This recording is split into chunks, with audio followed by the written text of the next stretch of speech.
But it seems maybe a little more special. You had your grandchildren come out with you. How cool was the pregame experience? It doesn't get old.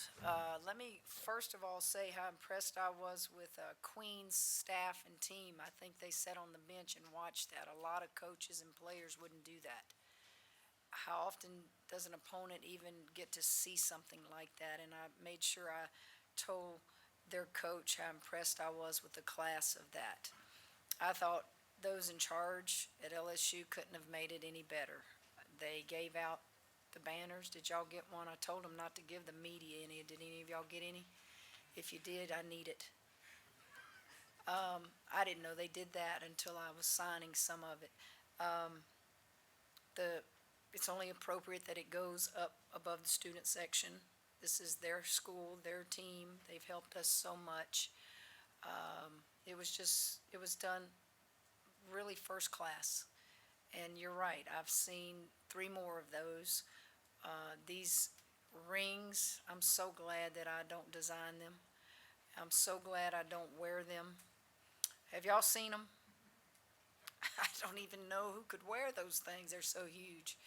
But everything that happened last year is on that piece of metal. And that's what was impressive. I mean, the scores of every game in the playoffs on the inside. Um, our our theme was there. Our playoff theme was there. Everything that these young ladies and those part of the program will go back many years from now and go, God, I remember all of that. And so whoever designed them in our office, kudos to them. They did a great job. Yeah, Kim, what were you most pleased with tonight? Well, I don't even care that we scored in the hundreds. I am so focused on defense right now. I am challenging some of them like they've never been challenged in their life, from body language to being in a stance to talking on defense to fist bumping somebody to high fiving somebody, and then where should you be? Where are your angles? And it's just got to be that way. And it wasn't a wake up call for us. Are you kidding me? It was a learning experience. Colorado is good, and I knew that when we put them on the schedule. But it's okay. I mean, it's okay. It's. I think you saw more energy tonight from some of the or all of the returning players, and I think they said it best. They gave you their honest answers. They didn't tell Scott how much paint was left on the walls. I told them not to because we just paid for that in a new locker room. But just getting better defensively. And listen, we're not a polished product. We're a work in progress. I don't know when it'll be really, really good, but we'll get there. Yeah, coach. Offensively, 68 points in paint, 24 points at the line. Is that more of, especially with Samaya starting, working inside out, what you want to see? We're going to always have good. Listen, this game is interesting. I have been blessed to coach a lot of great post players, a lot of great point guards, and a lot of great shooters. We have that on this team. We can share the wealth. They can all score. But what we've got to do is focus on the defensive end. If you see a kid's numbers, throw him the ball. Because what's going to happen, Angel will get double and triple teamed at some point, and she's going to find you. She will find you. She will find the open player. We have to, as guards, always see through the lane. Some of them have never had to see through the lane. All they see is come set me a pick and I'm shooting. So there's just all those things on the offensive end that we'll work on as well, but they're not more important right now than our defense. Yeah, coach, and about that defense, I mean, you call a timeout in the second half after Nicole Gwynn kind of has a series of threes. What did you kind of tell them in the huddle at like during that timeout? Because after she kind of went cold. I don't know that I had to say a whole lot. I think Angel Reese was pretty much taking over the huddle as a captain. Let me guard her. Let me guard her. And that's what I want to see out of Angel. I want to see Angel have that fire. And you got to remember, a lot of those were on freshmen. A lot of those threes were on freshmen. So those moments they're getting on that floor are valuable even when it's bad, something bad like that happening, because it's a teaching moment. And then to watch your upperclassmen challenge the younger ones, like, come on, you're out there, we believe it, So what I did see is those freshmen at the end, they were exciting.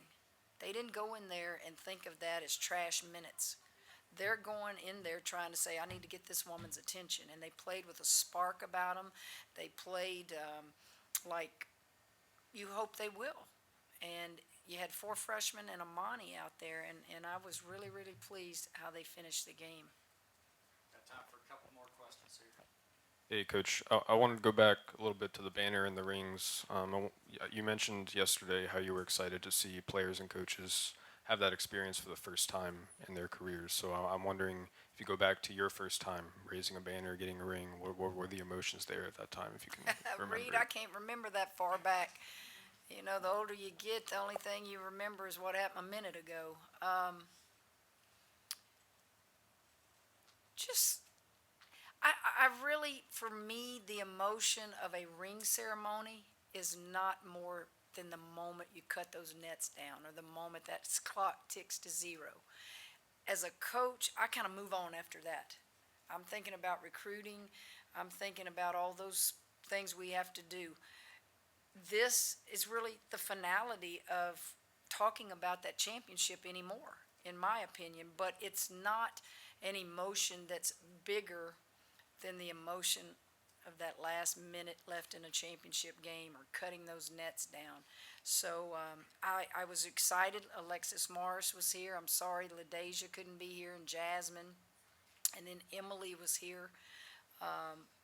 You love it for them, but I think they would all tell you, you can't cry any more tears than we all cried when that net was cut down. That was just special. What did over here?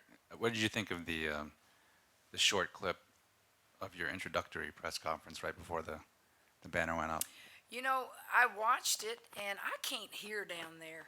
Y'all get I guess it's the speakers go out. So I'm like, help me hear. I take it what it said was when I was introduced here, I made everybody look at the final 4 banners, and I made the comment, there's no national championship banner here. And that's what I came home to do. And if that's what it was saying, got that monkey off my back, didn't I? But it was fun. It was fun to come home. It's fun to do that. And now we have built this program back to relevancy. And that's where you want to stay. Will we win another one? Guys, do you know how hard it is to win one? Start naming coaches. Write an article on all the great coaches that never won one. And then write how many years they coached and never won one. It's hard. I have been so blessed to say, I've won 4 at 2 different institutions. That doesn't just happen.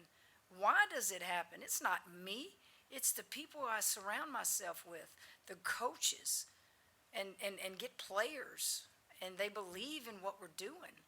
And it's just hard. I think my son said it best. Guys, we're on that plane coming back from Vegas, and no one on that plane or in that locker room is going to hurt more than I do.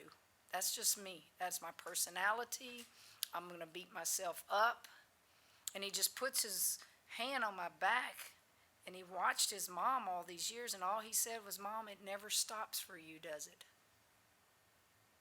Think about that. It never stops until you retire. That's what the type A personality coaches do. They're constantly tossing and turning. They're constantly thinking about the next thing they have to do. How do we get better? And that's kind of how I approach losses. It's kind of how I approach wins. But I've been blessed. Those of you guys were there. Who was not at the national championship? Most all of you probably were. If not, you saw it on TV. Our institution needed that. Our state needed that feel good. People were in the stands there that aren't even LSU alums. They either grew up with me, or they're from Louisiana, or they were even Baylor fans. that's what you want to do as a coach. You want to do something impactful. And gosh, it was fun. It was a lot of fun. One final question right here.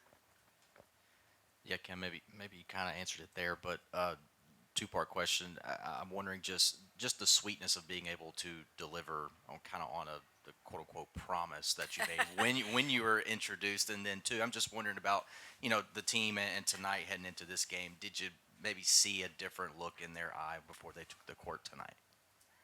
Well, I don't, when you say a promise, I didn't think at the time I was making a promise. I just said that's what I came home to do. I didn't say I was going to get it done, but that's what I came home to do. Joe Namath promised something, didn't he, when he was a Jet? I didn't make a promise. I just was saying this is what I want to do here. I think when I walked in that locker room before the game, you had a lot of kids who didn't know whether to smile or to just be in a real sour face mood. And so I let that take place, and that's from that practice yesterday, because we didn't practice Tuesday, we practiced yesterday. And when I tell you it was intense and hard, it was so whatever. I had to ask Bob, you need to take over. I need to take a deep breath here. And that man deserves to be in the Women's Basketball Hall of Fame. There's only 2 associate head coaches in there, and if Bob Starkey doesn't get in there, it would be terrible mistake on the part of the women's basketball people, because that man he's going to extend my career is what he's going to do, because he says things the way I say it. He's intense like I am, and in moments like yesterday, he needed to step up and help me, and he just takes right over for me. So they want to please. They're not comfortable yet. And it's okay to be uncomfortable right now. I want them to be uncomfortable. Tonight in the huddles, I was saying things to several of them, and I want them to be uncomfortable. I want them to hurt, and I want them to remember how bad that was Monday. And it wasn't the loss. It was how you played. No guts, no fire, no heart, no energy. I believe teams are a reflection of their head coach. And that's not who I am. And I'm not going to put that product on the floor again. We're going to lose games, but if we lose it with fire and intensity and defense and rebounding, I'm going to walk in that locker room and hug their neck. I want to say this, guys. Janice Lawrence, you need to write something on that kid. That kid needs to be in the Naismith Hall of Fame. Look at her resume. The young lady I introduced tonight, first time I've seen her since 1984. And she and I won 3 AAU championships out of a team in New Orleans, Dominoes. We won 2 national championships at Louisiana Tech, went to 4 Final Fours at Louisiana Tech. We played in 84 Olympics together with Pat Summitt. Those are the kind that get lost in the shuffle. That girl is the best, in my opinion, post player that I ever played with at Louisiana Tech, and I played with some great ones. She could use that backboard. We called her Windex. Thank y'all. See ya.